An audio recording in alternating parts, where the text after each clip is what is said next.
Excellences, Monsieur le Premier ministre, représentant personnel du chef de l'État, Éminences, Excellences, Messieurs les archevêques et évêques, révérends consacrés, religieux, religieuses, illustres autorités officielles, administratives et politiques, représentants des communautés religieuses et coutumières, chers frères et sœurs en Christ et en humanité.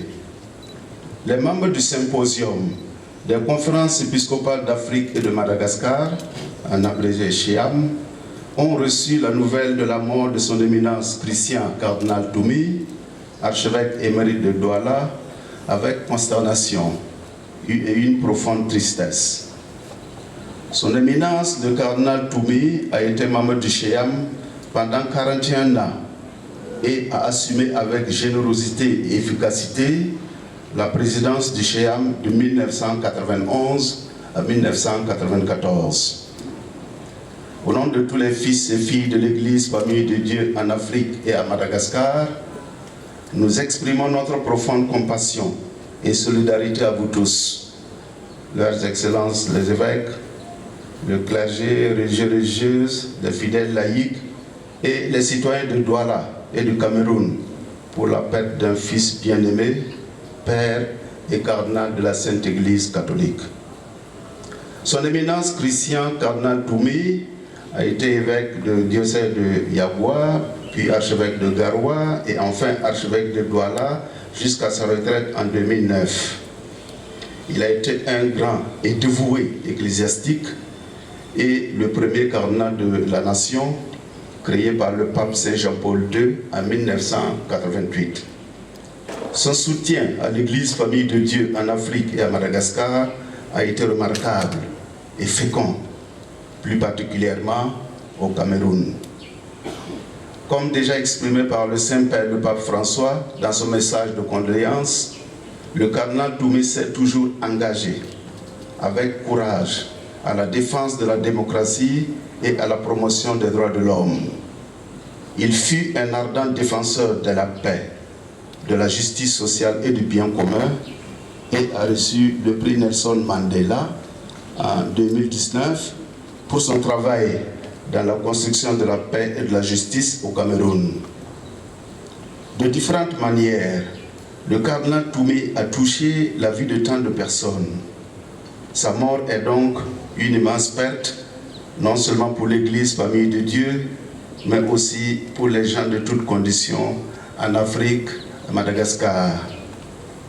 Le continent africain tout entier et l'Église universelle ont perdu un grand serviteur, un bon berger, un prince renommé, une étoile brillante au sein du peuple. Comme vous le savez, notre illustre disparu était inlassablement engagé en faveur de la paix et de la justice dans son cher pays et il a même subi un enlèvement dans sa vieillesse. Aussi, nous nous joignons au Saint-Père et à d'autres dirigeants pour poursuivre son œuvre et plaider avec ferveur, d'abord pour le dépôt immédiat des armes de la part de toutes les personnes impliquées dans le conflit dans ce pays, ainsi que tous les actes de violence et de terrorisme dans notre Afrique. Que toutes les parties en conflit résolvent leurs différends à l'amiable par un dialogue ouvert et franc, dans un esprit de fraternité, de respect, de compréhension mutuelle, en vue d'une réconciliation véritable dans la justice et la paix durable. Que le personnel et les agents de défense et de sécurité locale et nationale protègent la vie de toutes les personnes, en particulier des civils, et restaurent la paix partout dans le pays.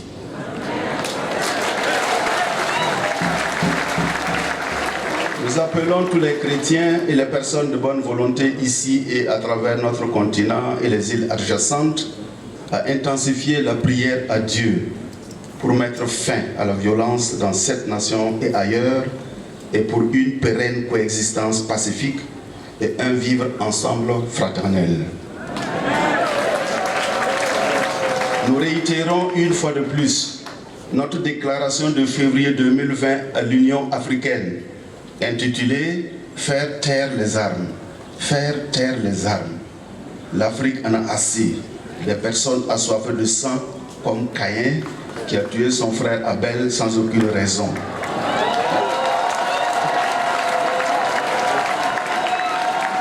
Un acte offensant pour Dieu.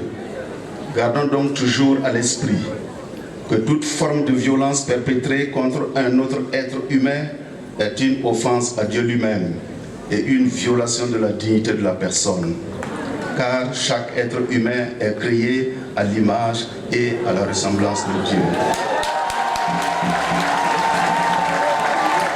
Frères et sœurs bien-aimés d'ici et ailleurs, soyez assurés de notre proximité spirituelle en ce moment de grande perte. Alors que nous pleurons tous, rappelons-nous que par sa résurrection célébrée à Pâques, Jésus-Christ a définitivement détruit le pouvoir de la mort et la domination du mal et de Satan sur l'humanité. Par conséquent, nous allons continuer à offrir des messes pour notre bien-aimé défunt Christian Cardinal Toumi, afin qu'il puisse passer de la mort à la vie. Nous implorons également Dieu pour la consolation, le réconfort et l'espérance de tous ceux qui sont affligés par ce départ dans la demeure éternelle. Puisse son éminence, Christian Cardinal Toumi, être un fervent intercesseur pour l'Église Famille de Dieu au Cameroun, en Afrique et ses îles adjacentes qu'il aimait tant et servait avec fidélité, générosité et fécondité. Puisse-t-il être avec son maître pour toujours. Et qu'il repose à jamais dans la paix de son Seigneur. Requiescat in pace. Dieu vous bénisse.